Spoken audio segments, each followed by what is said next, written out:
Hey YouTubers, wanted to show you this pretty rare amp here, 1955 Fender Bandmaster. It came into my shop for repairs. Had a world of problems. This guy is pretty worn, but I wouldn't change a thing about it. I think it's pretty cool. Get a shot here to this side. Pretty ragged.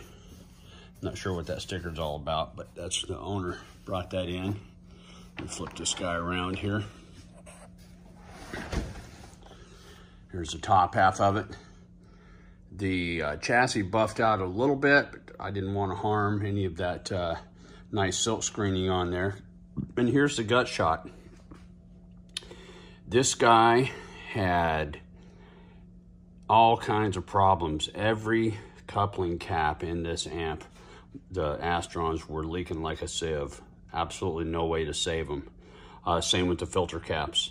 The selenium rectifier right here, it's unhooked. I just kind of tucked it up under the board, replaced it with a 4007 diode here, and added a resistor here to bias this guy out a little bit nicer.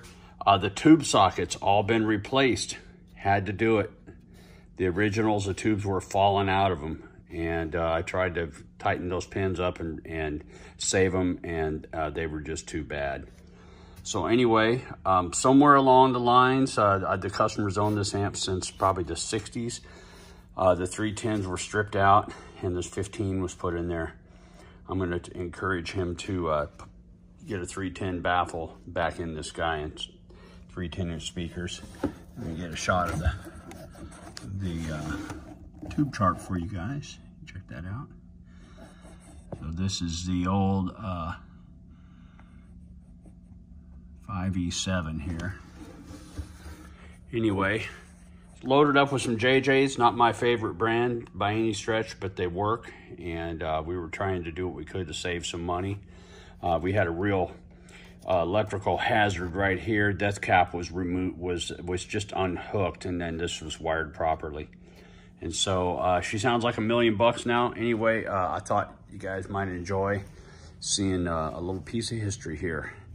Here's the bag, all the original stuff in there. Hopefully nobody will think how cool these are and put them back in, because that stuff is really in pretty bad shape.